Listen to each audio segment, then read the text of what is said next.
Dearest friends, it's the greatest pleasure for me to welcome you all here this evening.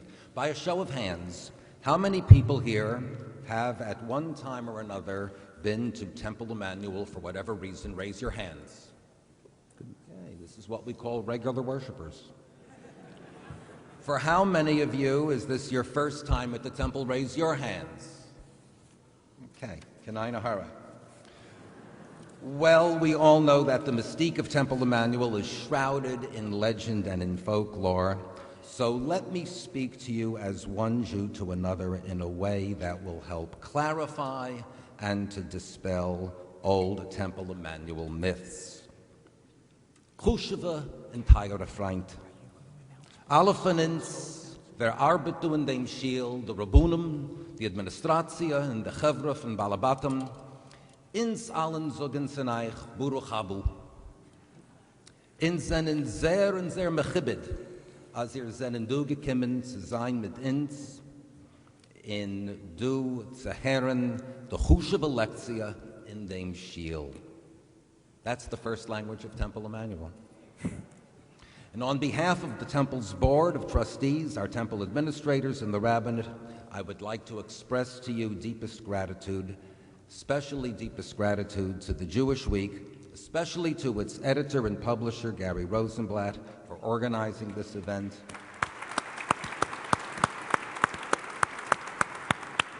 And to the Bird Cone Family Foundation for making it possible. I would like to welcome to the Bima our three guests, each of whom is a committed believer in one way or another. All three of them certainly agree upon the place and the importance of the written word. And all of us can agree that Christopher Hitchens and Rabbi David Wolpe are both brilliant and prolific authors. We also stand firm in our conviction that Gary Rosenblatt is a wonderful editorialist and publisher. And assent to those observations may probably be the only agreement upon which we shall arrive this evening. So without any further beating around the ritual bush, I would like to welcome to the podium the president of the Jewish Week, Peter Wang.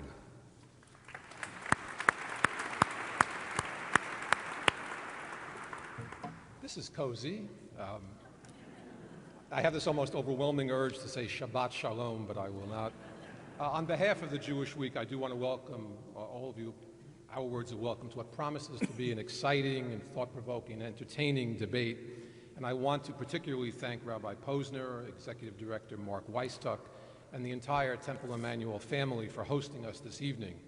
I know there was some concern that having this event at a synagogue might give Rabbi Wolpe home court advantage, but we've promised that the Hitchens camp that we will not crank up the organ tonight. Events like this don't happen without a lot of work and a lot of help, and I'd especially like to thank the Bert Cohn Family Foundation for its generous support of this program, as well as our own Jewish Week Foundation for its support in making this possible.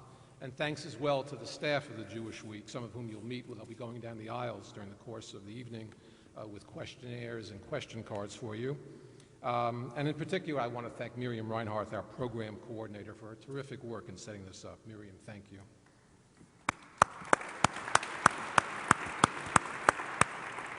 Just a very few words about the Jewish Week. The Jewish Week is not only America's most respected Jewish newspaper, it is the central information agency for our Jewish community in New York. Through our newspaper, our website, and our events like this, like last year's conference held at Temple Emmanuel, where we hosted Daniel Libeskind, Gay Talese, Jonathan Safran Foer, and over 750 people attended. And tonight, I should tell you that we have about 2,000 people in attendance, so I thank all of you. We're able to bring you news, commentary, and opinions on every spectrum and from every angle of Jewish life. For those of you who are our regular readers, I thank you. And for those of us joining us for the first time and seeing what we can do tonight, this is a taste of what we bring you every week. So I hope you'll join us, and I hope you'll join us every week and at programs like this for many, many years to come. Let me now introduce Gary Rosenblatt, our editor and publisher, as well as the moderator for this evening's program. Gary. There you go.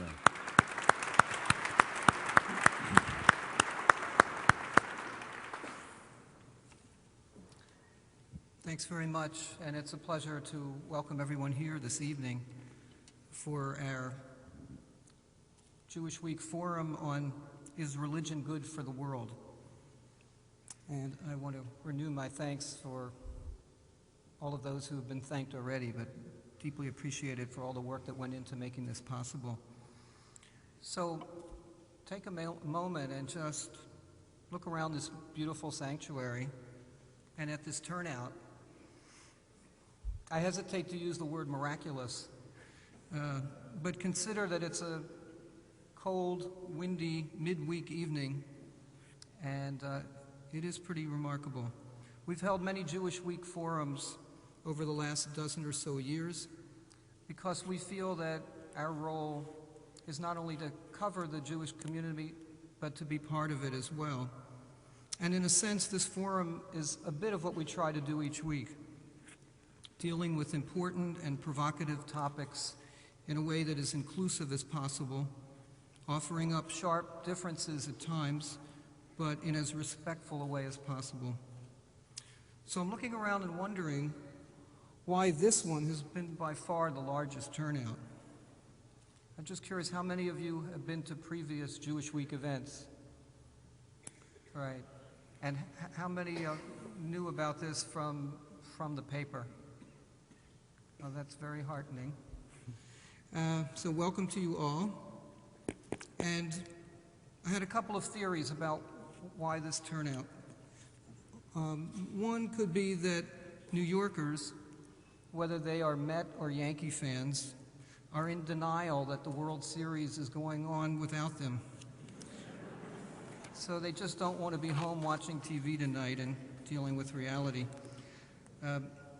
It could be that so many of us are conditioned to attending the recent high holiday services during the middle of the week that you just naturally felt yourself gravitating here. Or it could be that you saw the word debate in the Jewish Week ads for tonight's program, and you're so used to watching presidential and vice presidential debates over these last weeks and months that you just decided you had to be here. The difference is that at this debate, I suspect that neither speaker will be dropping his G's when speaking. Or speaking. But the real reason I suspect for this large turnout is the quality and the reputation of the speakers here. So let me introduce them briefly and explain the format for tonight's program.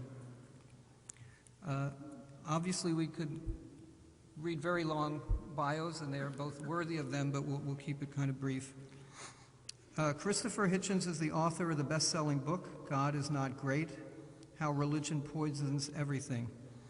A prolific writer and polemicist, he argues that religion is a toxic force that makes the world a more dangerous place. He contributes regularly to Vanity Fair, Slate, and the Atlantic Monthly. And his brilliant and passionate advocacy for the causes he believes in, make his writing so compelling. And I have to share with you my favorite blurb in praise of his writing of this book was from Esquire, which wrote, "Thank God for Christopher Hitchens." Rabbi David Wolpe is the author of the new book, Why Faith Matters, named the #1 rabbi in America by Newsweek magazine. He's the senior rabbi at Sinai Temple in Los Angeles and argues powerfully for the place of God, faith, and religion in modern life. He writes for many publications, including BeliefNet.com, the Jerusalem Post, the LA Times, and we're proud to say the Jewish Week, where his weekly musings column is as incisive as it is brief. Not an easy thing to do as a writer, trust me. So welcome to you both. Now, as far as the format, yes.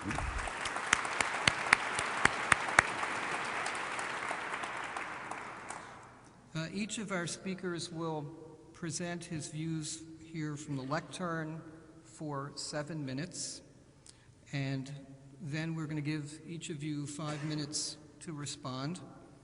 And then, more informally, I plan to ask you some questions, and we'll get into hopefully a more free-flowing kind of conversation.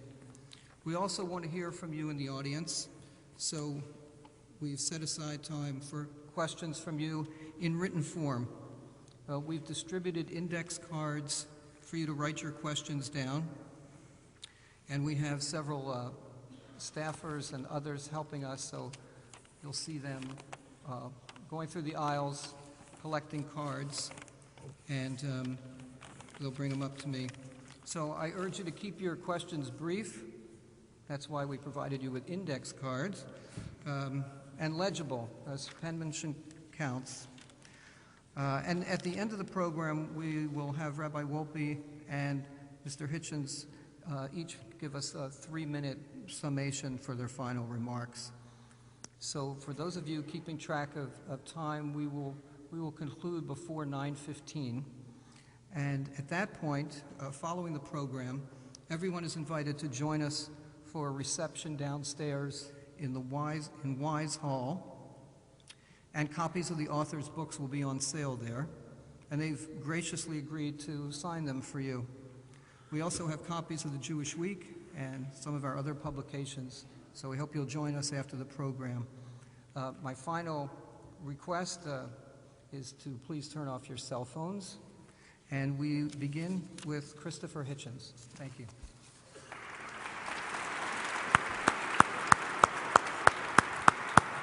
Thank you. Sure.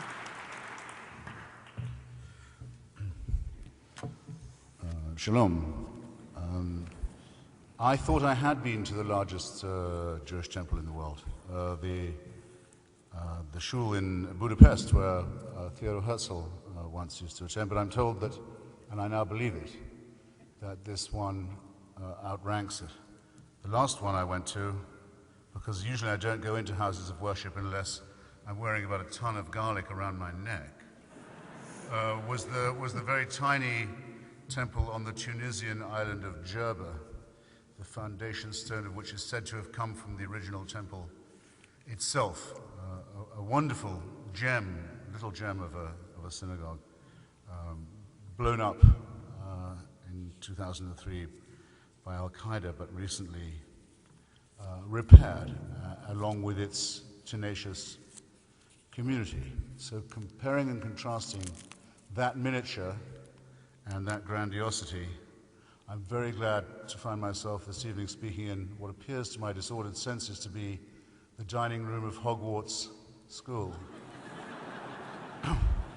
Though I dare say I couldn't have picked a less apt name for a Jewish house of worship.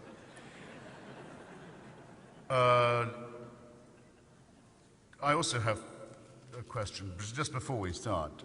I'd like everyone to put up their hands. Who knows why the World Series is called the World Series? One. And she could be wrong. Feverishly, for years, I asked, when I arrived here as an immigrant from England, why do they call it the World Series? No one else in the world plays this game except Canada, the Dominican Republic, Cuba, and I think Japan. How dare they call it the World Series? No one can tell me why it's called the World Series. And no one here can either. This thing, why not? It's our game. Naturally, it's the World Series. And we're the world champions at it. The New York World, ladies and gentlemen, used to sponsor this series, a now defunct newspaper. That's why it's called the World Series. It could have been called the Post Series. It could have been called the Newsday Series. Just a warning against hubris before we start, and against man-made reification and myth of the sort that can turn into something rather dangerous, morally and intellectually, which brings me to my theme. When I was looking for a subtitle for my book, God Is Not Great, I thought, let's not be sensational, let's not be catch-penny, let's not be cheap, but let's try and get people's attention. I thought God Is Not Great might do that already. I called it How Religion and Why Religion Poisons Everything. I knew what would happen. People would say, what, everything? What, you mean chess? You mean tantric sex?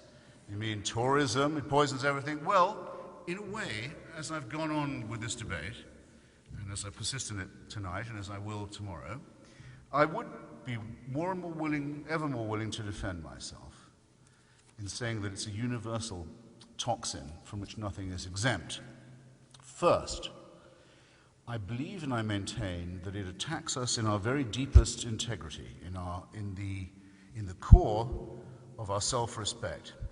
Religion says that we would not know right from wrong.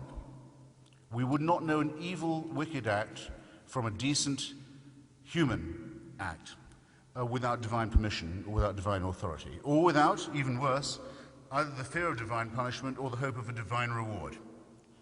It strips us of the right to make our own determination, as all humans always have, about what is and what is not a right and good action. To give a trivial example that I hope none of you will find really actually trivial. As you know from the archaeological work of Israel Finkelstein and others, the story of the wandering in exile described in Exodus is a mythical one. It's an entirely invented one, a metaphorical one at best, but it does tell a very important story. And it does say that after very long wandering, my mother's ancestors got to the foot of Mount Sinai and were informed that perjury, theft, and murder were non-kosher. Now, my question to you is this. How far would the Jewish people have got? Would they have got that far, even wandering around in the desert, leaderless in sometimes ways, if they'd been under the impression that murder and theft and perjury were okay? I think it's an insult to have it said that that was the case.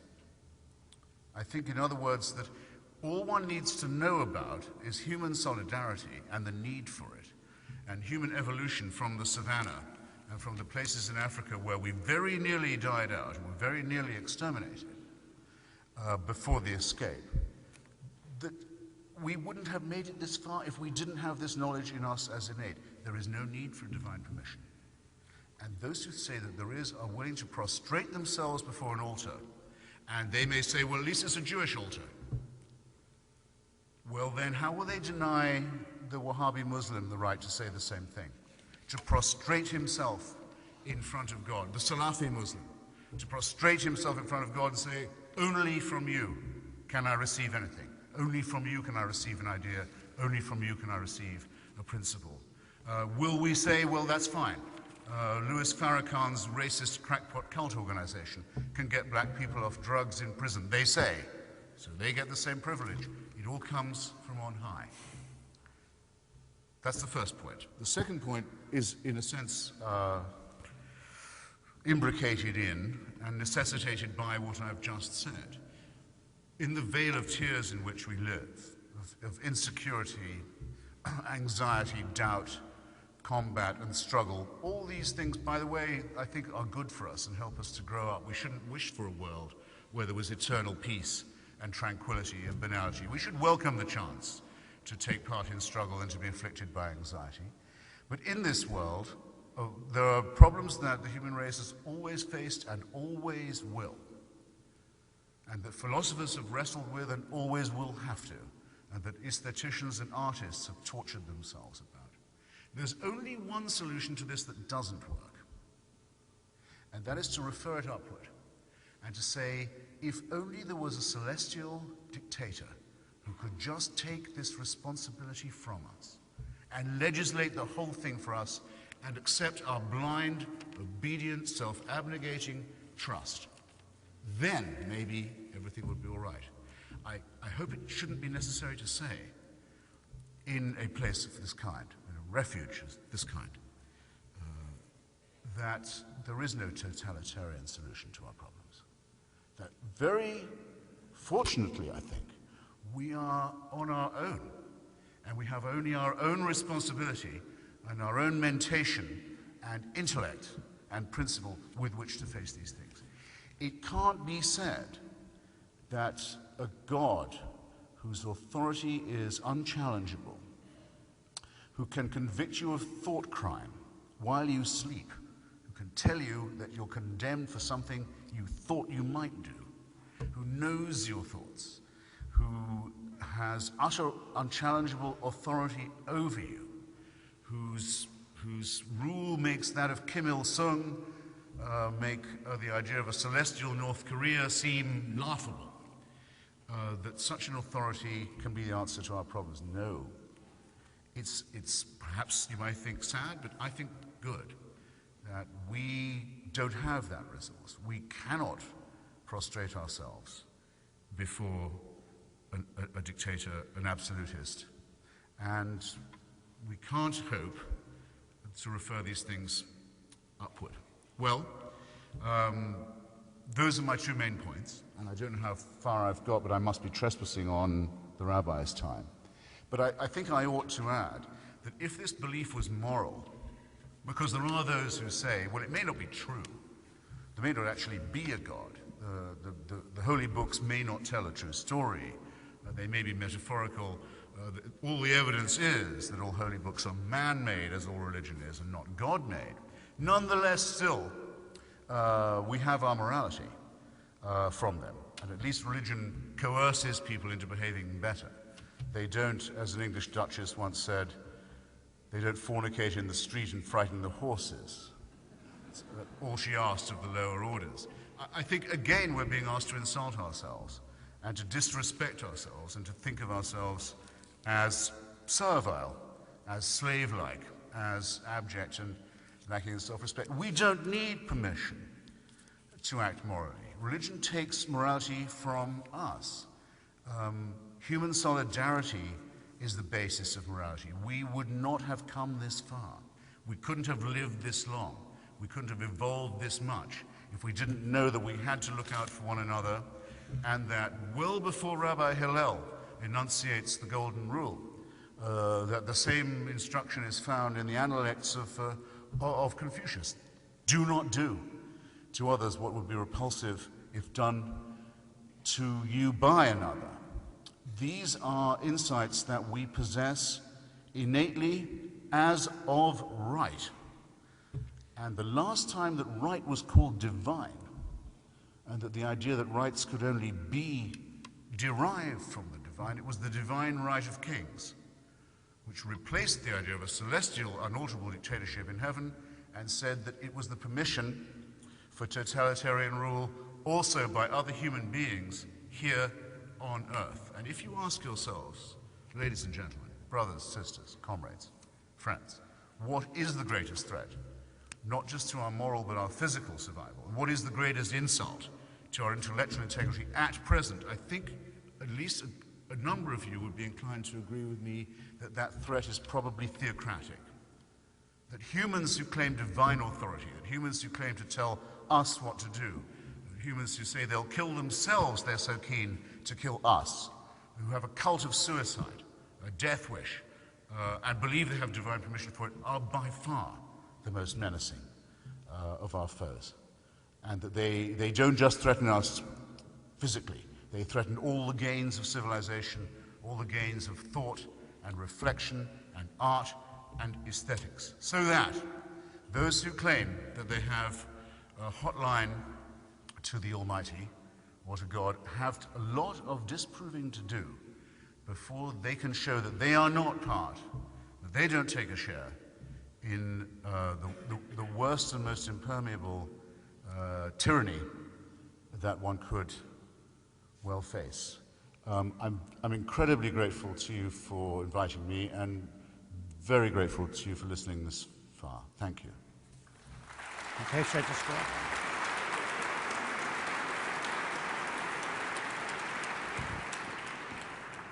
Rabbi. No, that won't do at all. First of all, before I say why that won't do, let me just tell you what a joy it is for a rabbi to speak to a different congregation than his own, because you haven't heard all my bits and stories and jokes. And many years ago, Harold Kushner, when he retired, told me that he used to think that the secret to the rabbinate was changing your sermons, but now he knows that it's just changing your audience.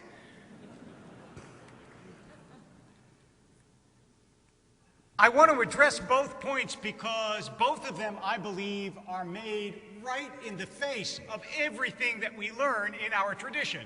And by our tradition, I mean Judaism particularly, but not only Judaism. That is, in the tradition of the monotheistic faiths. And let me start with this idea that we didn't know murder, theft, perjury were bad until we found ourselves at the foot of Mount Sinai.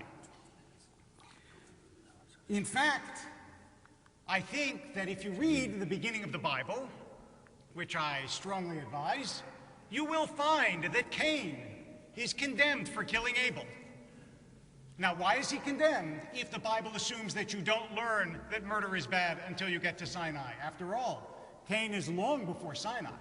Of course the Bible knows that human beings recognize that murder is bad. But the Bible also knows that they do it anyway. And that without a divine sanction against murder, people will think that it is a humanly invented sanction. And if they will violate it even when it's God's dictate, how much more will it prove to be, and I will come back to this, a fragile rule when it's the rule of human beings.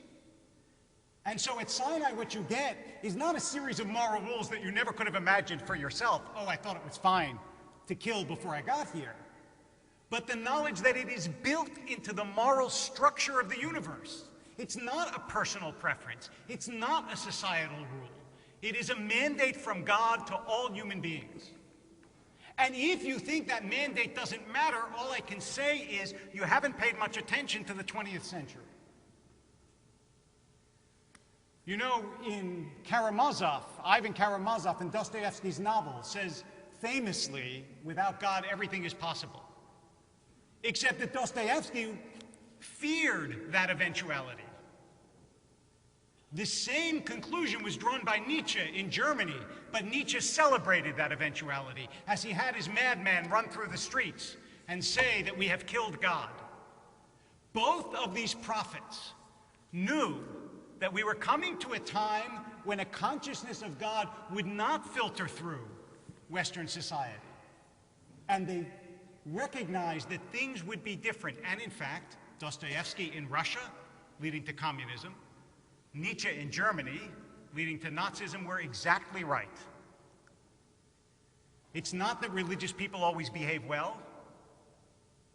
It's that the voice of Sinai makes a difference to individuals and to societies, and to suggest that it was a voice that taught us as opposed to reinforced is to make a mistake. And to assume that all you need, I am quoting now, all one needs to know is human solidarity seems to me to fly in the face of everything we know about human beings. If you think that people are basically good, then I suggest you visit a playground. What happens when a new child comes onto the playground? Do the other children go, oh, look, a new child. Let us embrace him and share our toys? Of course not. They say, get the new kid. Because there is an innate distrust of the other. And that has to be transcended by some principle that is greater than the group, such as there is one God, and that one God is sovereign over all, and that everybody is a sister and a brother. I mean, look, parents know this. If people weren't of mixed light and darkness, then it would be very easy to raise kids. You'd say, don't share so much. Don't be so good. Don't always behave. But civilizing a human being takes a lot of work. Rogers and Hammerstein got it exactly wrong when they said that hate has to be carefully taught. It's goodness and love that have to be carefully taught. And that's the purpose of the Torah. It's not to tell you things that you don't know. It's to reinforce and give authority and depth and complexity and richness to what you do know, but you don't always do. That's the first point. And then the second point is what God is in the monotheistic traditions. God is not the tyrant of North Korea. First of all, by the way, just as an aside, as I mentioned in the book, it's very interesting that you've got North Korea and South Korea. North Korea is an atheistic tyranny that Mr. Hitchens uses to compare to God. South Korea is a flourishing democracy and has a very strong Christian culture. So which one do you want to live in? You want to live in religious South Korea or atheistic North Korea? But that's just an aside. Here's back to the main point. If you think of God on a human analogy, the proper analogy is not a tyrant. It's not Big Brother. Mr. Hitchens wrote a very estimable book on George Orwell, and maybe that persuaded him to think of God in the way that we think of Big Brother. But in fact, think of it differently. Because he says not only does God know what you do, God even knows your thoughts. What could be more frightening than that? Child psychologists tell us that before a child reaches the age of I, that is the ability to say I, they don't know what is internal and what is external. Child cries, the breast appears. They don't realize that an outside agency is responding to them. Their mother, so to speak, is inside them. Does that cause fear? Or is that intimacy and love? Somebody who deeply believes in God does not feel that God's knowing them is tyrannical, is overbearing, is frightening, but rather is embracing and is beautiful. That's what it means to believe in the God of the traditions at their best. Are there contrary teachings? Absolutely. Religion is not univocal. It's been around for thousands of years, and lots of people have said many things, some of them foolish. Just ask Mr. Hitchens. He will give you a fairly startling catalog. But this is, in fact, the idea that human beings are all one, that there is a moral order to the universe, and that we are loved. And that's not a tyranny. That's the sovereignty of God. And that's why I want to close up by telling you that really this debate is based on a misperception. It has to do with what the religious person is. The religious person is not someone who totes up some arguments from column A and some arguments from column B. I taught for many years, and both in New York and in Los Angeles, theology, and I used to teach all the proofs, and I put that in quotation marks for God, the ontological proof, the teleological proof, the cosmological proof. I diagrammed them on the board, I explained them. I never had a student come up to me after class and go, "Now I believe." Because it is not an intellectual process by which we come to an understanding of God. Rather, it is something deeper. It's an orientation of the soul towards the universe. It's how you see the world. It's how you apprehend its beauty and its richness and its wonder and its love.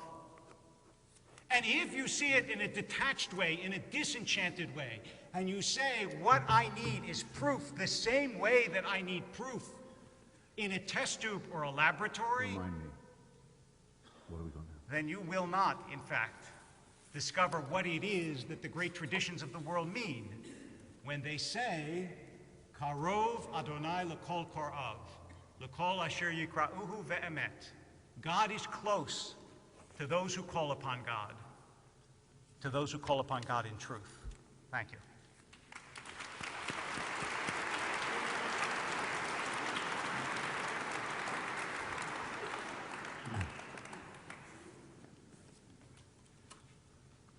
Well done. I overran my time last time, so I'll try and condense and get nearer to our exchange this time. But it's good to know you have a sense of Jewish time. right, Jewish time will do. Thomas Jefferson, whose biographer I am in a small way, once said, meditating on slavery in his notes on the state of Virginia, he said, "I tremble for my country when I reflect that God is just." Once you've heard that statement, I'm sure many of you have heard or read it before. Once you have, as you'll know, you won't forget it again. You'll always remember that he said that. But when you think about it again, or even at all, you realize it's a nonsensical statement, almost an idiotic one. If there was a just God, what would there be to tremble about? If we were in the hands of a benign deity, a father who always looked out for us and wished for the best, where would be the rest of Jewish history? Where would be the rest of human history? There'd be nothing really to worry about. It would be like scraping your knee in the famous playground. How bad could it be? There's a just God. Now, I don't think anyone here who's studied human society and human history and the human tragedy, whether you define tragedy as the Greeks did, as the fatal flaw in our own design, or whether you define it as Hegel did, as the terrible moment when there's a conflict between two concepts of right, you can't just say, well, thank heavens at least Daddy is still on duty. And I'm afraid to say the only people who do say that are childish. It is a childish thing to say and a childish thing to believe. And the whole concept that we are God's children and that we have an eternal Father is itself quite obviously man-made. Did man make God in his own image or God make man in his own image? Ask yourselves and see what your reason and what the evidence of your study of history and society will tell you for that. Now, I'm relatively impartial as between different monotheisms. I think Bertrand Russell is essentially right that they all make the same mistake. However, since you mentioned the tradition, Rabbi, let's agree that Judaism has a couple of claims it can make. It doesn't proselytize, and also anyone can join. That's not bad compared to some religions. It doesn't make the idiotic mistake of saying the Messiah has already come, so what's there to worry about? The greatest remark made, I think, is by the Rambam saying, okay, the Messiah will come, but he may tarry. In that sort of shrug, you have everything from Lenny Bruce to Woody Allen to Marx and Freud and Einstein. But to remind you of this is also to remind you that the great tradition, the really great tradition, is diaspora secularism, is not the belief that if you go on talking to a bit of wall in far-off Jerusalem, that you will be heard. That's a nonsensical belief and has led to terrible error. Now, on the Karamazov point, or rather, I think the character in the book is actually Smerdyakov, who says, without God, all things are possible. Let's examine. Let's examine what you said about divine condemnation of murder. I say that the condemnation of murder is human, that humans know, without being told, whether it's Cain or whether it's any other example, without being told that this is a crime, an illness. You say, well, irrelevantly, I think, you say, well, Cain is understood to have been a murderer.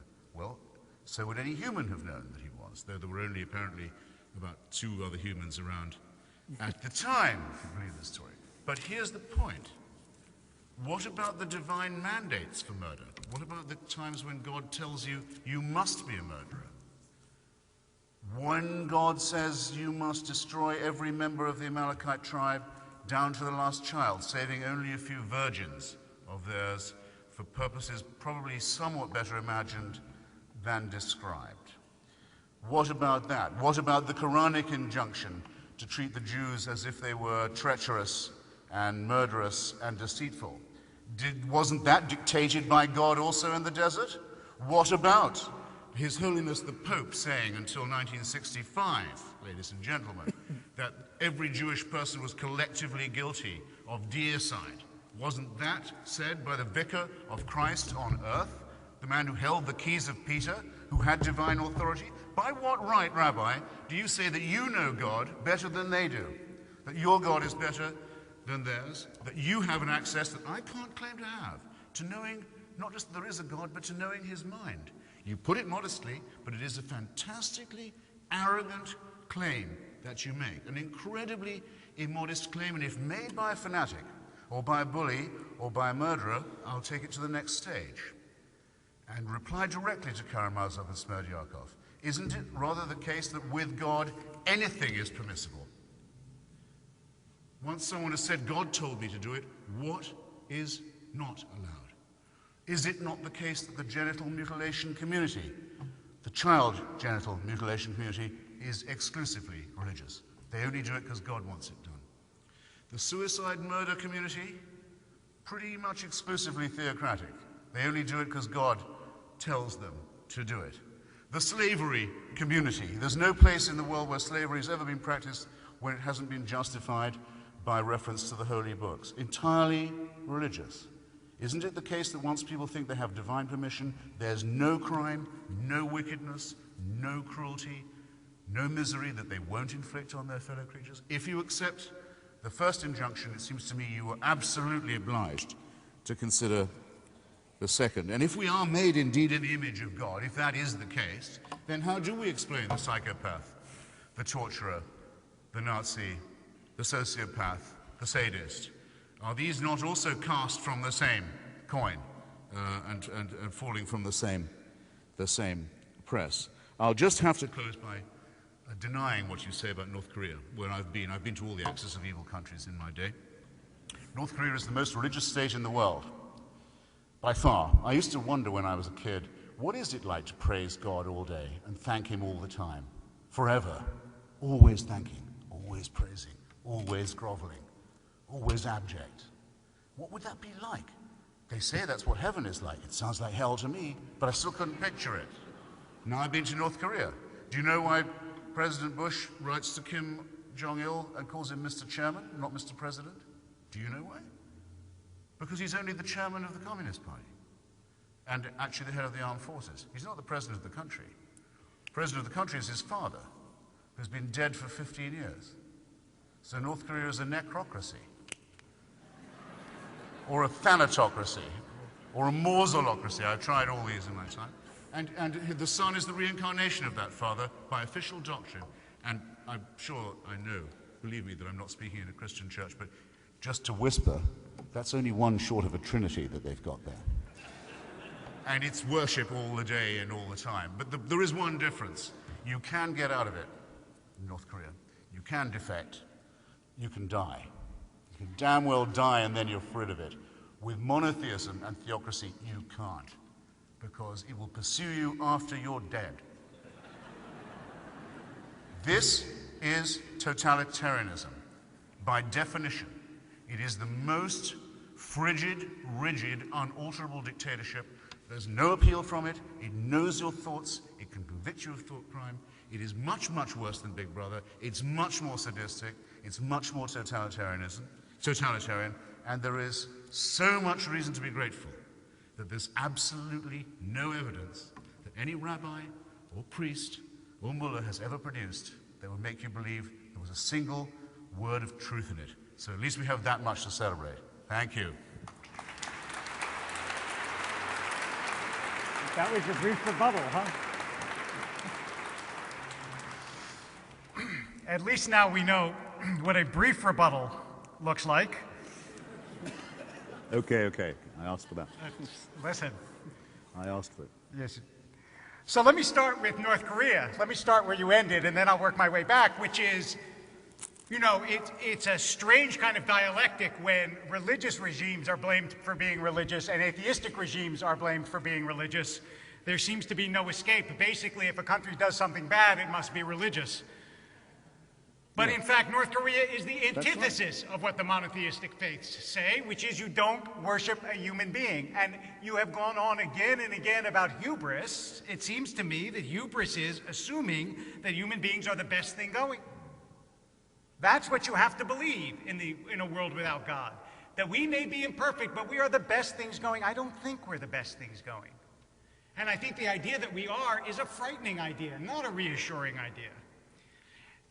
And as to the question with which Mr. Hitchens began, which is, if God is a loving God, then why do we have anything worse than scraping our knee?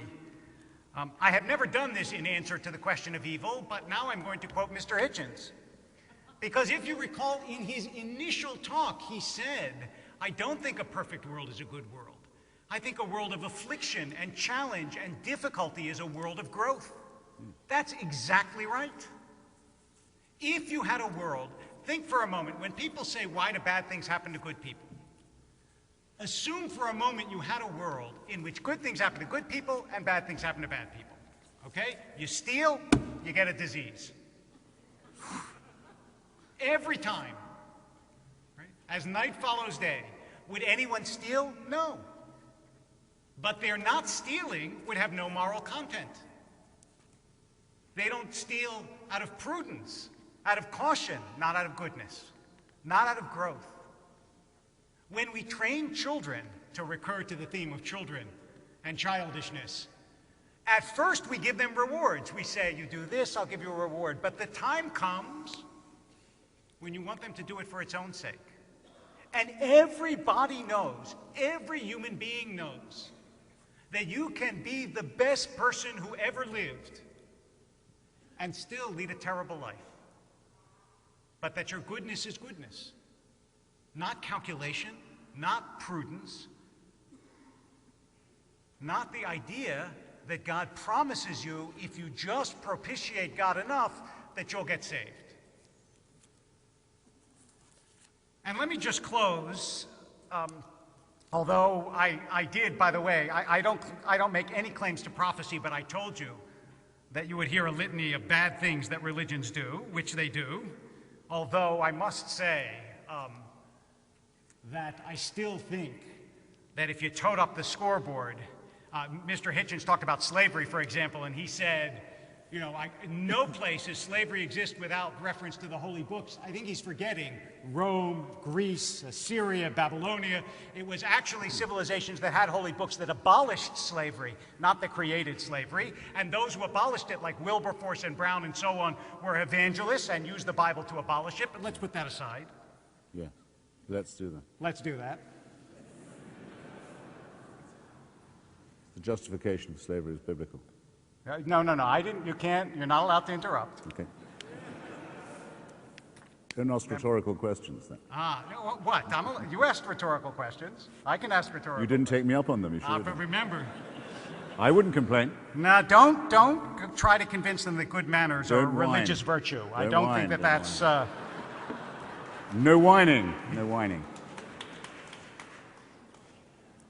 I want to close with this, and I know that this may be unfairly personal, but in part, we're talking about our two books, and because this is part of what the book is about, I'm going to go there. It's not about getting goods from God. That's not what religion is. Part of the book talks about my own experience with my wife's having cancer, mine having a brain tumor, and my having gone through chemotherapy a couple of years ago for lymphoma. And as I was going through chemotherapy, I was very well aware that asking God to heal me wasn't going to mean that I was healed. That God doesn't work that way. That God wouldn't say, you know, Wolpe in bed 2 prayed. So him I'm going to heal. Bed 3, I haven't heard word 1. Bed 3 can go. And I didn't feel betrayed when I found out that I was in remission but not cured. And that I may never be. Because what I prayed for wasn't a doctor in the sky. What I prayed for was closeness. What I prayed for was the certainty that I was not alone. What I prayed for was blessing and love, not magic. Durkheim, the great sociologist, pointed out a long time ago that there are not churches of magic, there are churches of religion, because it's social, it's congregational, it's what we do together as well as what we do with God. Don't think for a minute that because some people misuse that force isn't real, and that God can't touch human life. And it is true that God can be pushed away, but after all, as the Kotzker Rebbe said a couple hundred years ago to his students, where does God dwell? And they said, that's easy, God dwells everywhere. And he said, no, God dwells wherever we let God in.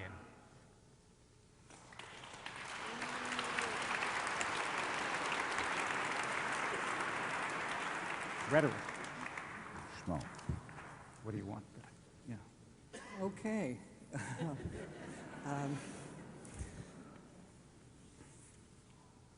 We are, I guess, resuming what you call the oldest argument in human history. Yes. Right? And we're certainly there. One question that comes to mind after hearing both of you, and I'd ask you both to respond, maybe we'll start with you, David, is in doing your research and engaging in other discussions, other debates about God, and from tonight as well, what's the most compelling case that the other side has made? You want me to give away the game? Are you going to ask him the same? Okay, Yes. fair enough. All right. What gives you pause? You want to know really what gives me most pause, honestly? I'll tell you what is hard for me. For me, the greatest difficulty sometimes, in some ways, that which I find most compelling also gives me the hardest time. What I find most compelling in some ways is human beings. When I look at another human being, I don't believe that they're accidents of ancient chemicals. I don't believe they're just sophisticated animals. I believe that I see before me a spirit, an embodied spirit, but a spirit nonetheless, and I feel sometimes what the Protestant theologian Teilhard de Chardin said, which is that we are not material beings having a spiritual experience, but spiritual beings having a physical experience. That's the good side. The hard part for me came, and I remember when I first realized it, was when my mother had an aneurysm. And because she had an aneurysm, and her brain was flooded with blood when she was 52 years old, she became aphasic. That is, she can't speak. She has difficulty reading. Her thoughts often get confused. And I thought, if in fact we are spirit, then how can it be that a change to our physiology changes our personality so powerfully and so dramatically? And I have answers that sometimes satisfy me, but for me, that is the most difficult challenge personally to religion. And the only thing that I will end with is to say that for me, challenges and questions are not necessarily antagonistic to a religious spirit. That it seems to me that challenges and questions can bring you deeper into faith, and that I'm comfortable being what Rabbi Nachman of Bratslav said about himself. He said, "I am a moon man. My faith waxes and wanes." So I pose the same question to you, Christopher, right? Yes, and just for a second to comment on what you said, if I have great difficulty with most people I meet believing that they're even intelligent primates.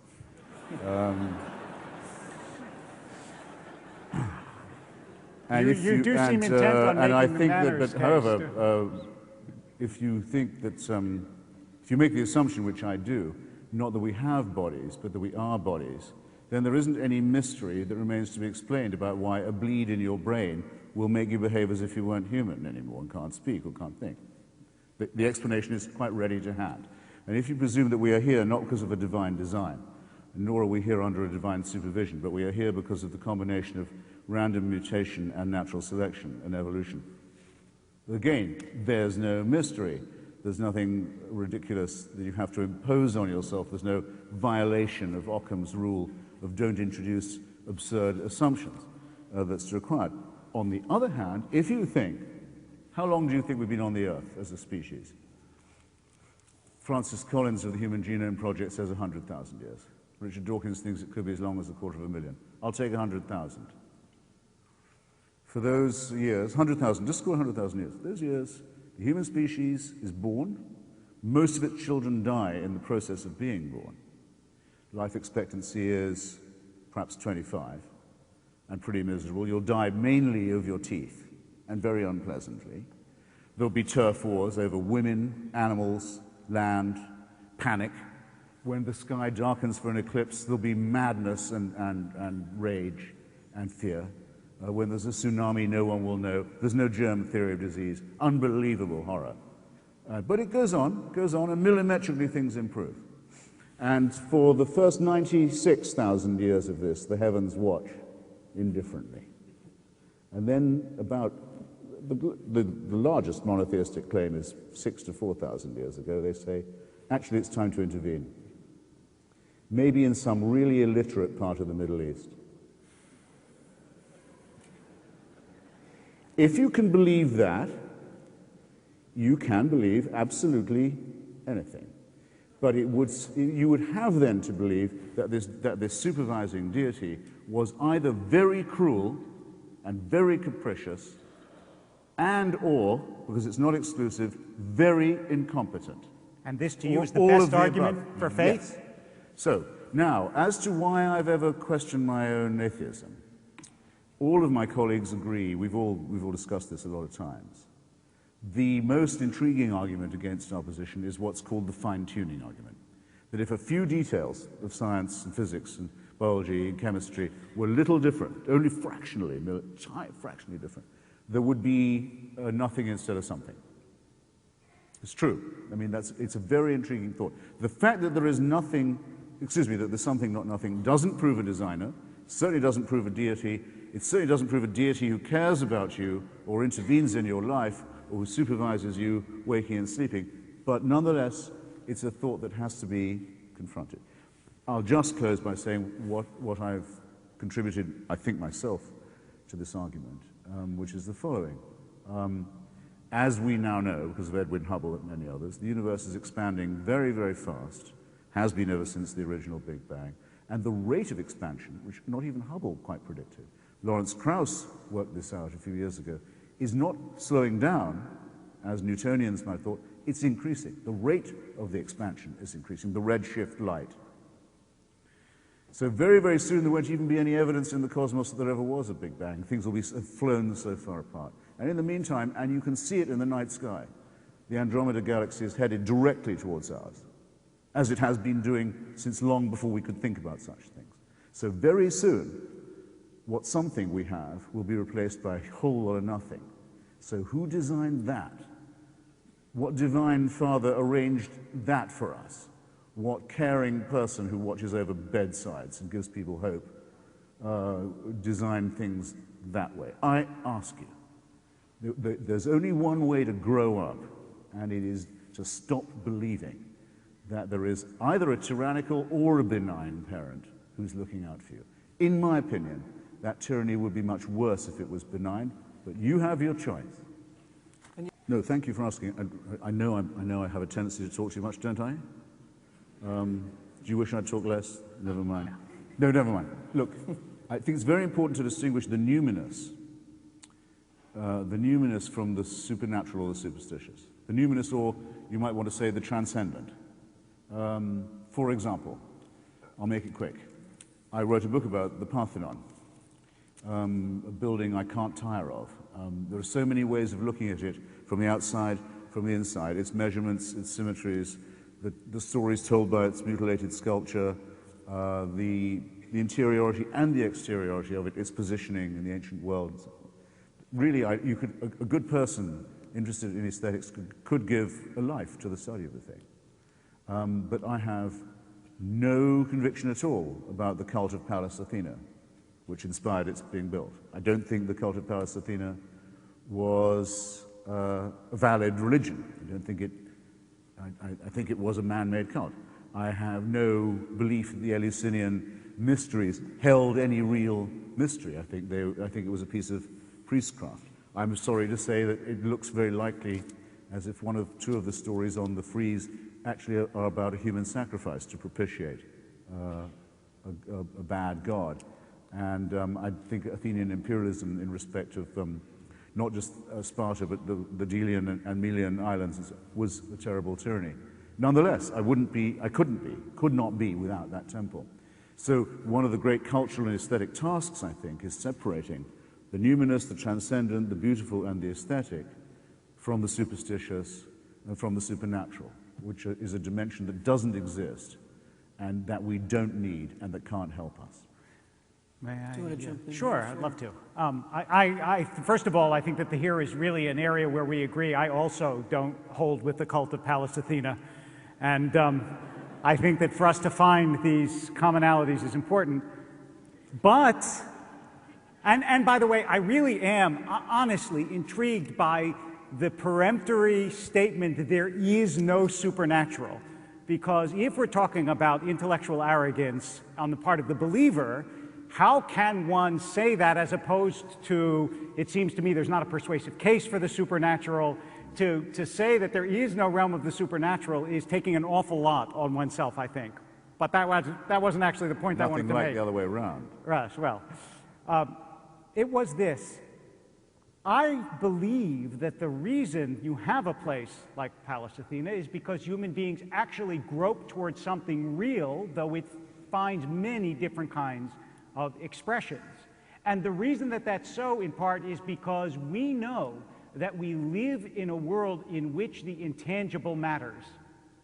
Not just intangible as we're experiencing right now, right? I'm saying words to you which are essentially intangible.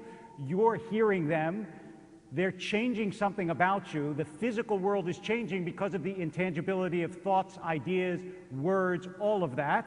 And so we have an intuition that, as Emerson said, the unseen things are eternal, and the things that we see are temporal. That is, that they don't last forever, but the intangible does. But the second part of this is that the reason that consciousness seems to me so important is that we dwell in this world that we actually can't explain physiologically. And we do have intuitions that aren't a function purely of firing synapses. And not everything can be explained by neurons. And the world is a remarkably fine-tuned. If you're interested, I have a little section on that gives you some of the statistics in the book that Mr. Hitchens has by him called Why Faith Matters. And those things, that is the idea that there are things that we cannot prove, that we cannot see, that are what we call euphemistically intuition, those things were real to ancient Greeks as they are real to us. And even though their expression finds different cultural forms, to assume that they are not real is to flatten out the world in a way, I think, that is not true to any of our experience. And you have to do violence to human experience to assume there is not an intangible realm, as opposed to honoring it. Okay. Just a note to the audience that if you have questions that you want to have submitted up here, now is a good time to write them down, and you'll find people who will collect them, because we're going to get to that in a couple of minutes. I wanted to ask you both, in reading your works and reading about you, you've both made major changes in your thinking and your outlook as adults. David, in your book, you talk about as the son of a rabbi at a tender age, 11 or 12, after seeing a very gory Holocaust film, that you became an atheist. You figured, how could there be a God? And that lasted for a number of years till you were a young adult, and eventually became a rabbi. But we'll have to read the whole book to find out how that happened. Christopher, from the opening pages of your book, you talk about when you're 9 years old, you sort of saw through the God that your teacher was talking about, but I guess certainly politically you have changed from someone from the left to perhaps it was after 9/11, but became a supporter of the Bush administration's carrying out the war in Iraq, went from writing from magazines on the left to those on the right. I wondered if you could both talk just a little bit about change, which is a very popular word these days, and how you came to question your long-held beliefs and what you learned from that. Rabbi, go first. Okay. I think that for me, at least, it was a function of learning to distrust my certainty. When I was 17, I knew everything, and the older I got, the more I realized that that was a defensive illusion as opposed to a reality. And as I came to know, I mean, this is part of the problem, and I talk about this in the book, and I must say Mr. Hitchens is only glancingly guilty of this tonight, but I think that it's a common rhetorical strategy of people who argue the atheist case.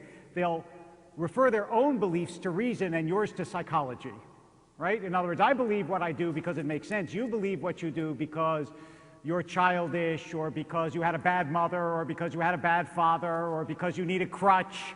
But my beliefs are beliefs of reason. And I very much thought that. I thought religious people were weak, and they were credulous, and they were uninformed, and I wasn't.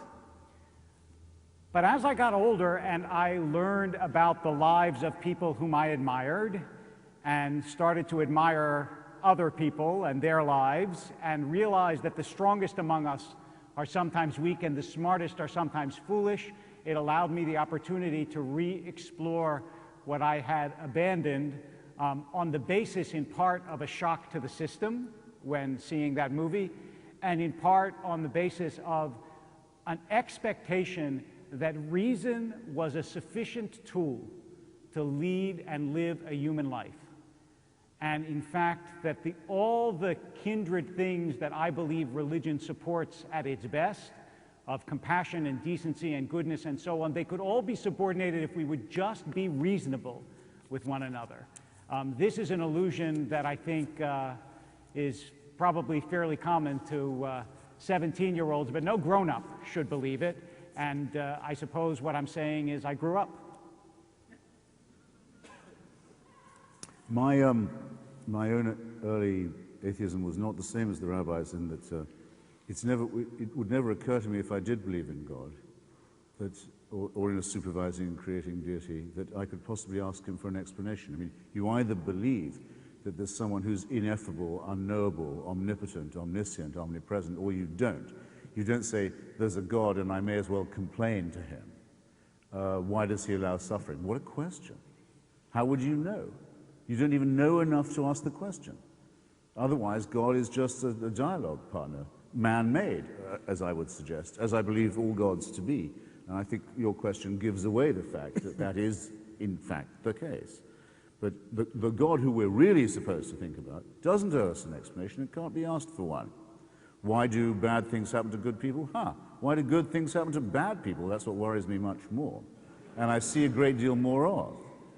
So I just saw through the stupid claim that the apparent order and beauty of the universe, as my biology and scripture teacher tried to tell me, testified to an argument from design. I could see through that when I was 11, and I don't think anyone couldn't see through it by the time they were about 8. It's an argument not worth having. It's been so conclusively discredited by now that I can't believe I had it even at that age. As to the question, and by the way, I don't think any religion isn't ultimately based on an argument from design, on the idea that because there is some kind of order in the universe, someone must be ordering it. And I think the obvious fallacy of that is the beginning of one's critique. As to why I support the liberation of Iraq, still do support it, nothing could be simpler. All my Iraqi, Arab and Kurdish friends, almost all of them Marxists of one kind or another, had for a long time been hoping that the United States policy would change from one that supported Saddam Hussein to one that asked for his overthrow. And I thought that was a reasonable request. I joined a committee that urged for it.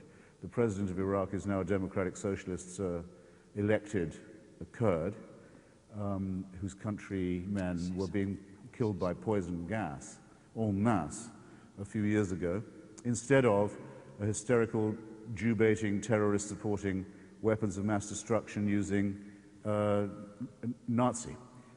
Everyone else I know thinks Iraq would have been much better off if it had been left the way it was. Well, fine. I don't mind being in a minority on that. I'm as proud as I could be that those Iraqis who outlived Saddam Hussein saw the destruction of his regime and his party, and the emancipation of their country and their people, can count on me as a friend. It's not me who owes the explanation.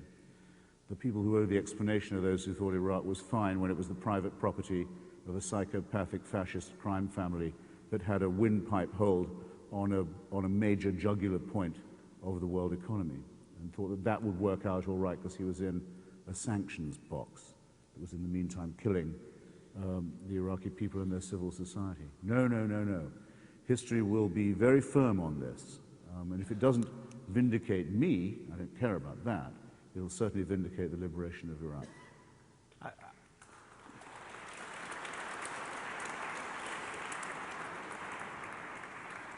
I'm addressing this to the congregation because we didn't say anything about asking each other questions, so I'm going to pretend that this is to you, but in fact this is a question. For Mr. Hitchens, you heard him say that the one thing that gives him pause is the fine-tuning of the universe, the remarkable fine-tuning of the universe, that somehow this world exists even though the odds are astronomically small that such a world would exist. And then he said, an 8-year-old can see through the argument for design. The argument for design is that this world is in fact designed so that it exists, even though it seems very improbable that you should get such a beautiful and wonderful world.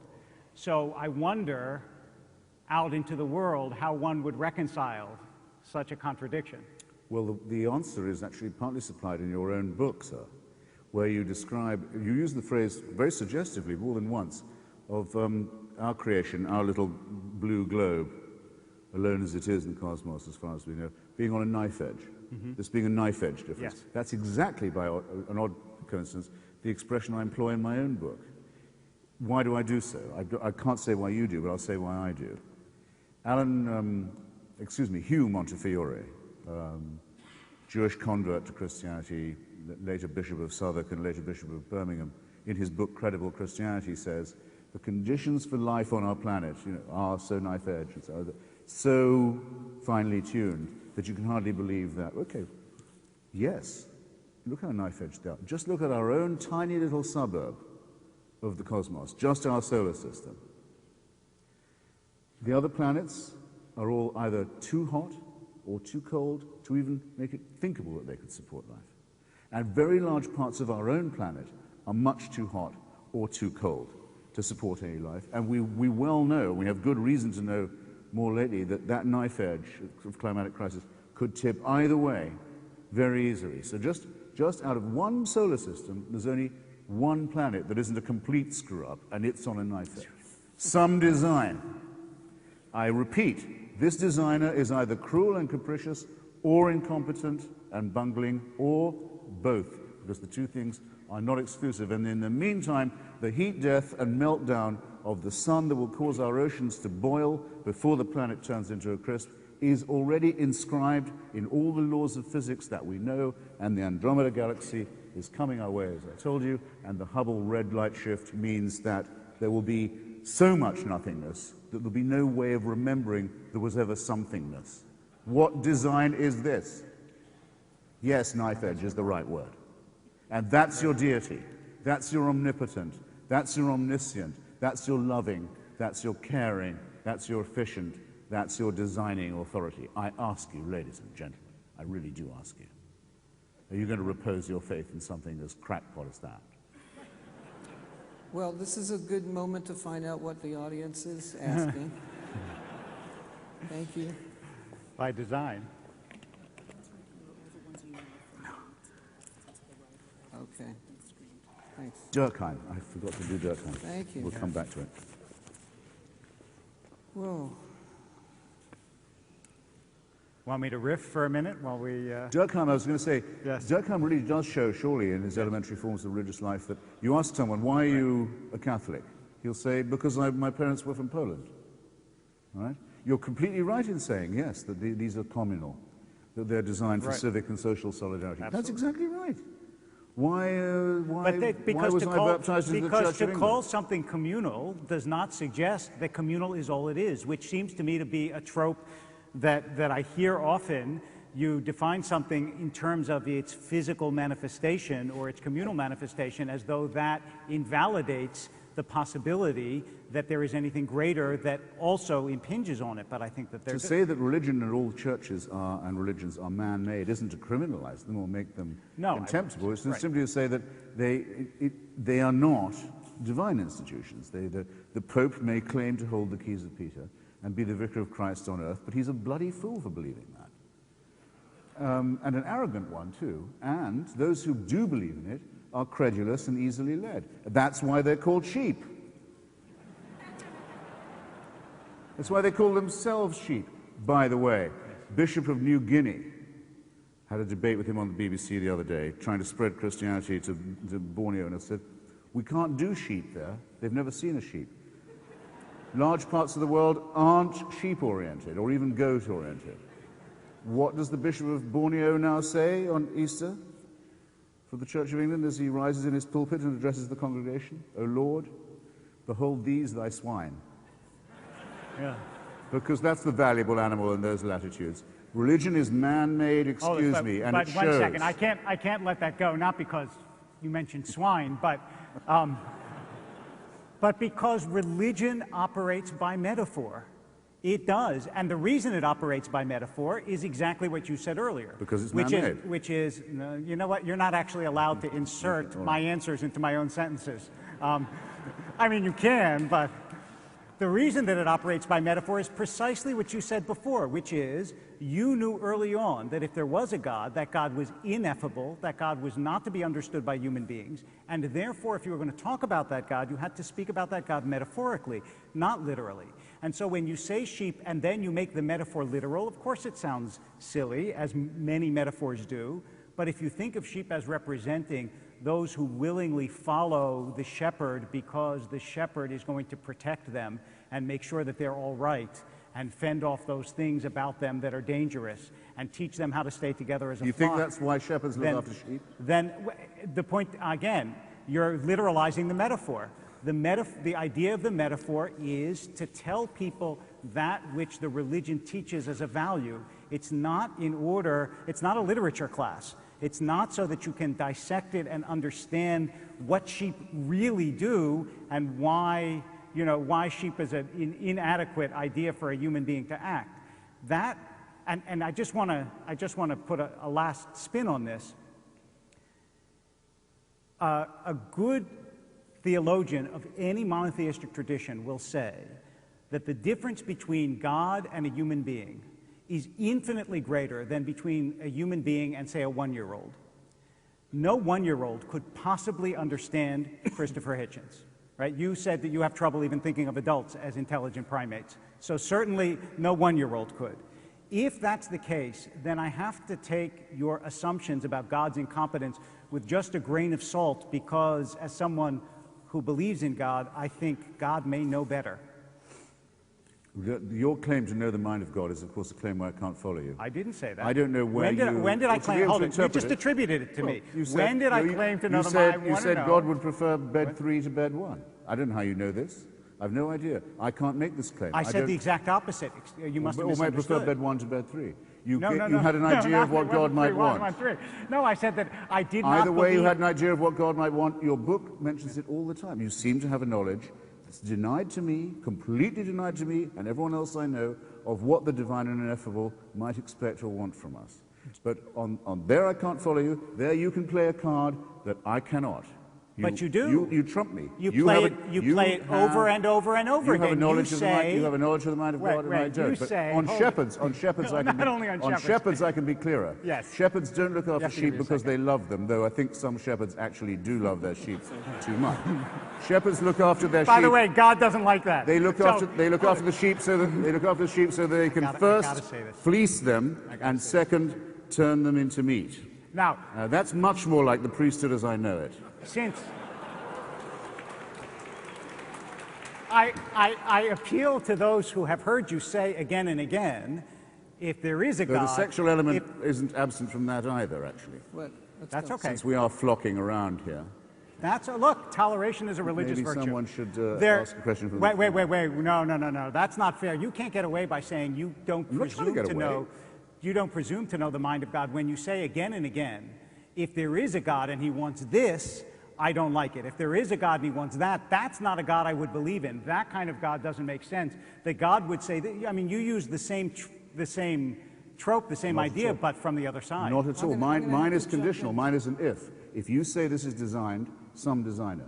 If you say it's compassionately designed, some compassion. It's always if, it's conditional. I don't concede there's any such thing. Okay. You say, God would like this of us, we would hope this of him.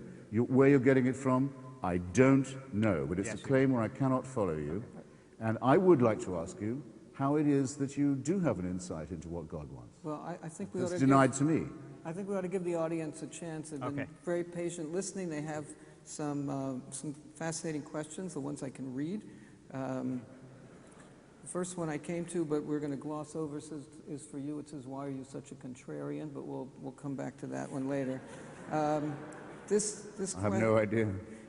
This one is for both of you. It says, scientific research has shown that there may be a, quote, religious gene, that religion is hardwired into our genes. If so, what does that say for free will? Maybe we don't choose to have faith. Maybe it's just genetic. I'd like to expand that. Do you believe in free will? I think we have no choice. But I'll tell you, I'll tell you something I'm sure of. You cannot be given free will. It is often said that God gives us free will. If it's given to you, it's not free will by definition. Where does it come from? Well, I believe that it involves the risk of saying that your own responsibility is what you face the cosmos. No, what I'm asking is, if you're... there is no what I'm invisible asking means is, of if support. you're born and you don't choose your genetics, and you're born into an environment that you do not choose, yes, where does your free will come from if it doesn't come from something in beyond a sense, ourselves? ex hypothesi, in a sense, out of that very suggestion. If you say, here it is, I was born into a world I didn't make, I've got to make the best of it I can, there is no supernatural dimension, there's no invisible means of support on which I can call, I'm alone with the cosmos and with my fellow creatures, that's free will. No, that's why, free will is actually the ability to choose. Religion is a flight from that. No, wait. Free will is the ability to choose, and what I'm asking is, scientifically, no, it isn't the reason. Not philosophically, how do you have the ability to choose if you're a collection of genetics and environment, neither of which you chose, which determine your behavior? Okay, there's a word that hasn't come up yet this evening, but I think has a place even in a house of worship, perhaps especially a Jewish one. It begins with E. It's called evidence. It's amazing the word hasn't been used yet. It's my fault, too. What if it turns out to be the case, right, that evolution by natural selection and random mutation is a sufficient explanation for our presence here? What if that's true? All the evidence is, all the evidence is that it is true. The evidence against it is nil, nothing. There isn't any evidence against it. It's all been discredited. You say, well, isn't that rather a bleak feeling? Doesn't that just make us another primate mammalian species who may even, when we feel love, be undergoing a chemical reaction? We know all these reductionists. Well, maybe, but first, is it true or not? Now, what you say is, I don't like the idea of it, so why don't I say that God's given me the choice to not believe it? Well, come on. Give us a break. Do us a favor. It's either true or it isn't. Let me clarify my question, because I actually didn't say whether I liked it or not. I asked you, where do you get your free will? And what you gave us a lovely peroration on evolution. From the acceptance of my solitude.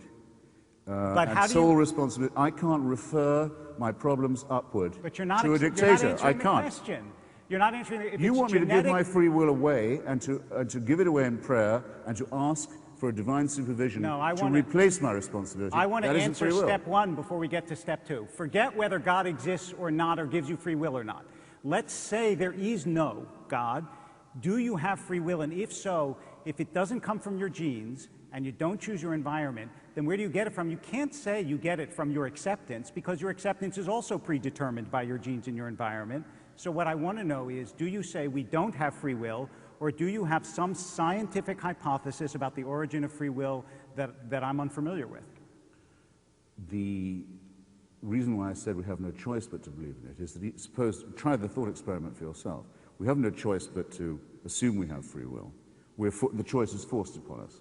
Free will is compulsory because of the situation in which we find ourselves. Try the thought experiment the other way around. Suppose you can believe with Calvin, for example, or actually with Laplace, who was a great physicist, that everything that will ever happen to you, that you'll ever think or do or say, was decided for you before you were born. It was all inscribed, it was all written. As many Islamic fatalists also say now. Suppose you actually believe that. What difference does it make to the decisions you have to make all the time? What difference does it make? I will leave my question It's like believing, unanswered. you still have to act as if. You still have to act as if you must make choices. And that these choices are determined by morality and responsibility. And you'll just have to hope that what was inscribed for you, astrologically before you were born, favors the right choices. But it's tautology. In the interest of time, because we promised you each 3-minute final... Well, we could forego that, perhaps. Well, for the sake of the... It's not like you haven't had a chance to go at each other, so that's fine. I'm beginning to feel a bit tongue-tied, I've got to say. This is for Rabbi Wolpe. You admit that religion can lead indirectly to violence and evil.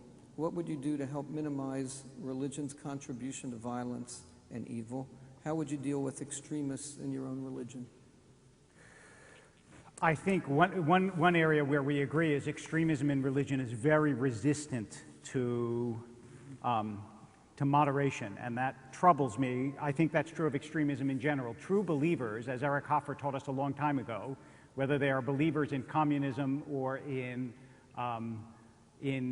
religions that are believers such that they feel as though anything outside of themselves is illegitimate and ought to be destroyed, pose the great risk to the future of the human species.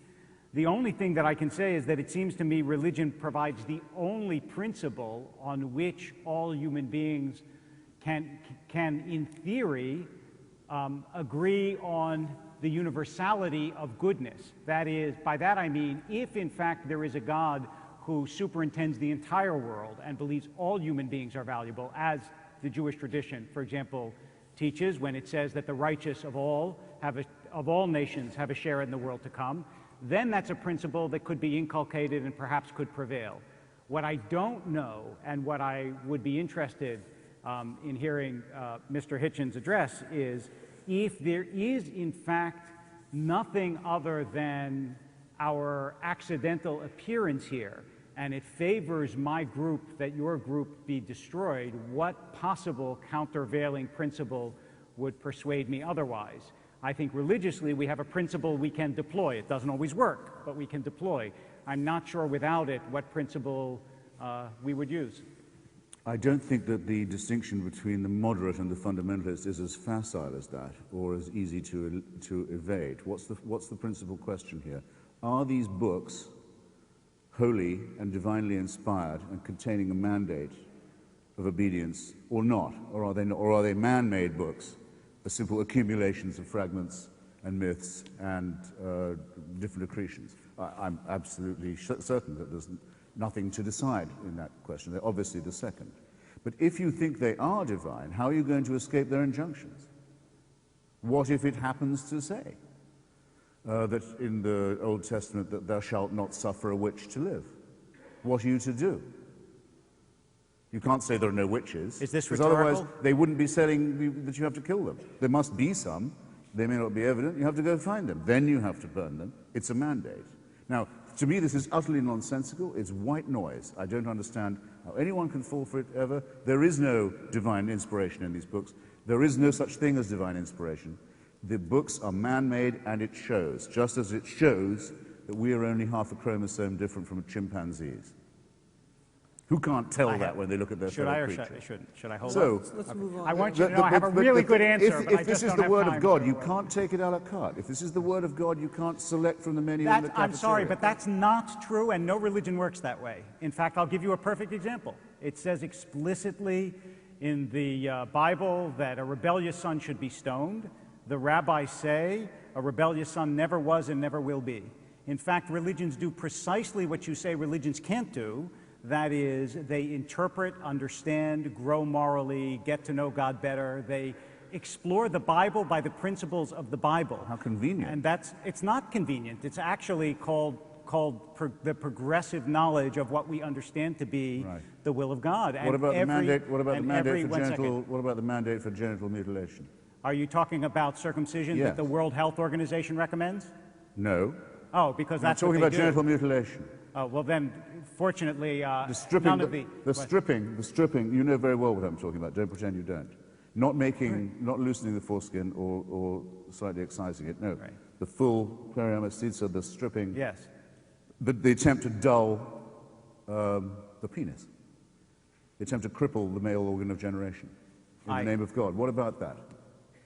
If you're example, asking is that a covenant or is it not? I'd like to know. Because you're the one who has the relationship with God. From my point of view, yes, it is a covenant, and it's not detrimental, and that's why I appeal to the Why World Health Organization. were you reluctant to say that? I'm not reluctant You were to say it. I just palpably said it. reluctant to say that. I just said it. All right, No. I'm palpably reluctant. You had to be prodded 3 times We're before going you to agreed to move the on question. now. We're going to move on now. I know why you're reluctant. Wait, let's. Okay. Thanks. Your title, this question says, your title says God is not great, but then the subtitle says why religion poisons everything. What do you make of religion and religious expression that is centered around the community? Is there value to religious community irrespective of God? Well, that's probably, that was written before we had our brief exchange on Emil Durkheim, and on the idea that religion is communal, something we do have between us as a consensus. The Greeks I know, why do they go to the Greek Orthodox Church? Because they're Greek. Same for the Russians, same for the Serbs. Same for most Polish and Irish people. It's the reason why Tocqueville is right about American civil society. Religion is the great voluntary effort that people make, and it's the only country in the world where the state is forbidden to encourage a religion or help pay for a church. So it's the great thing a community can do to prove it exists, is to build and keep going a house of worship. Makes it entirely different. But it, excuse me, materializes my point, that it is a man-made phenomenon, that none of these churches are built because God wants them to be built. Now, do I have to, please don't make me say any of that again. Please, anyone who has that question, please don't make me say it again, because it'll make me sound boring. Religion is man-made, and it shows, okay? Even this beautiful place testifies to that. Okay, what we're going to do now, I'm going to ask you each, we don't have to formally go to the lectern, but if you can sum up in 3 minutes. Would you accept my proposal that we have, because we have Sure. both rather babbled, Absolutely. that we rather have some more questions? Oh, okay. Would that be fair? Yeah, that's fine. Okay, Sure. good. Okay. This one is first for you. Oh, good. With what beliefs would you raise children? What would you say to a four-year-old who asked you about God? Well, my daughter has to sit through a little Passover ceremony every year, whether she wants to or not. With a little Seder, doesn't go on for very long, but I make her answer some questions. I show her I explain to her how it's also related to the Greek symposium. How it's a Platonic idea. People lie around. It's supposed to be recumbent, drinking wine, asking questions, and bringing in the young. And the connection between Athens and Jerusalem is very important to me, as is the distinction between them that everyone's always noticed from Matthew Arnold to Leo Strauss. Everything is as between Athens and Jerusalem. I'm for Athens myself, but she has to know that there's a tradition that she and I and her mother come from. And I wouldn't have her not know that. But it would never occur to me to say that she had to attend a place of worship or had to believe that she was created or supervised, but I'll allow her to find all that out for herself. But there are bits of it that I think are a responsibility. In the meantime, she goes to a Quaker school and campaigns for Barack Obama. And all I Nothing can I can do about that either. And all I can say is in my catalog of unrealized wishes for my life, I'd like to be able to say, oh, I'm having the Hitchens over for Passover. It's not hard to do. It's not hard to do. You want to address that as well in talking about... I think that would be... Okay. Go ahead. Do you know... I should say my other children are Greek, so it doesn't apply to them. Their mother is Greek, but in case you wondered. For you, Rabbi, Europe is far more secular than the U.S., but its crime rate is significantly lower than our own. How would you account for that? I think that it's interesting what has happened to Europe, and it will be interesting to watch the experiment in the coming years. I would say there are two factors in Europe that we'll see how they play out. One is, of course, that Europe has undergone a series of traumas that the United States knows nothing of. And the degree of violence that Europeans have seen firsthand over the 20th century may have some kind of Irenic, it would be nice to think, effect on Europe. And the other is that European nations tend to be homogeneous, and America is very heterogeneous, which means we have lots of different groups together in the same place.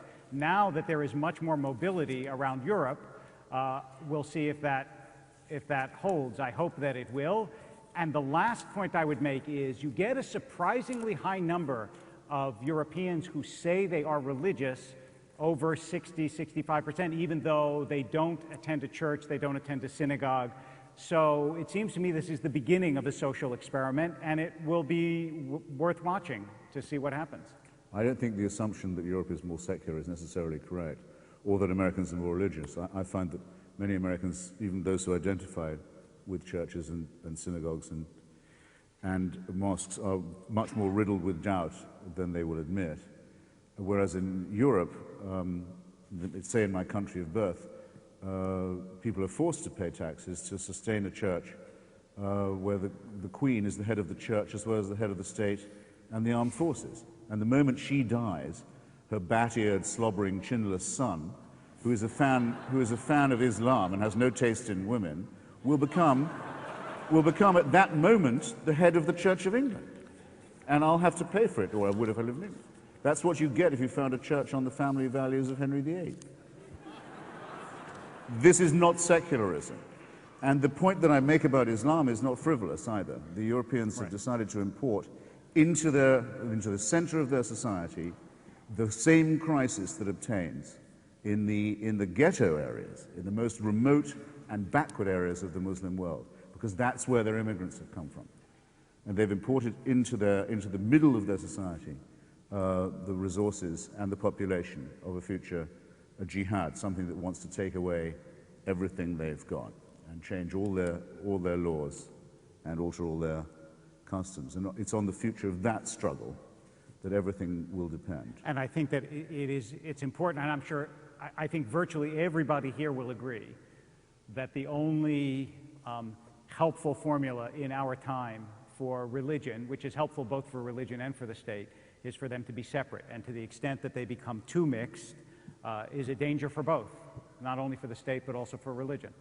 I asked a Christian pastor earlier today this question, and if I may, out of curiosity, I'd like to ask you, if you could picture someone being born in Saudi Arabia now, today, this evening, tomorrow, would you rather that person was an atheist or a Muslim?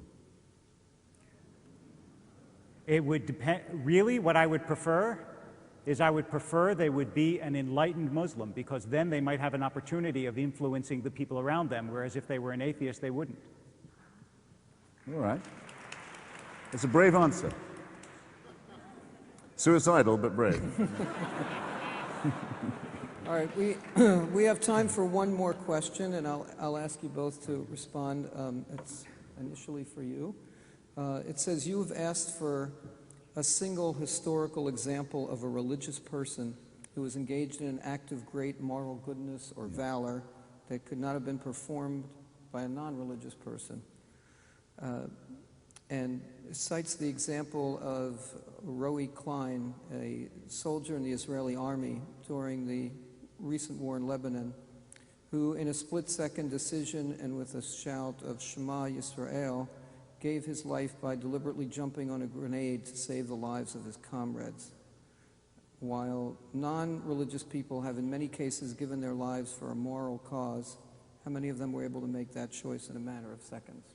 Okay, no, it's a good try, but it's, as you can see, hopeless. What if he'd shouted Allahu Akbar when he was doing that? Would it mean the same to you? Well, this is to save. Well, no, I'm people, saying, not to first, second, destroy how people. can you tell that a non-believer wouldn't risk or give their own life to save their comrades? It's an insult to non-believers to say that we couldn't do that without divine permission. I don't say I would do it, but I don't say that anyone who could say Allahu Akbar would be more likely to do it either. And furthermore, I would very strongly distrust the motive, which I think would taint the fineness of the action. So my challenge still stands, in case people haven't heard it before.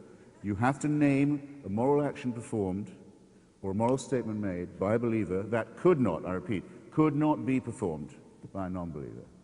No one. I've tried it with the Archbishop of Canterbury, I've tried it with the Pope's confessor, I've tried it in print, on television or radio, hundreds of times in many audiences.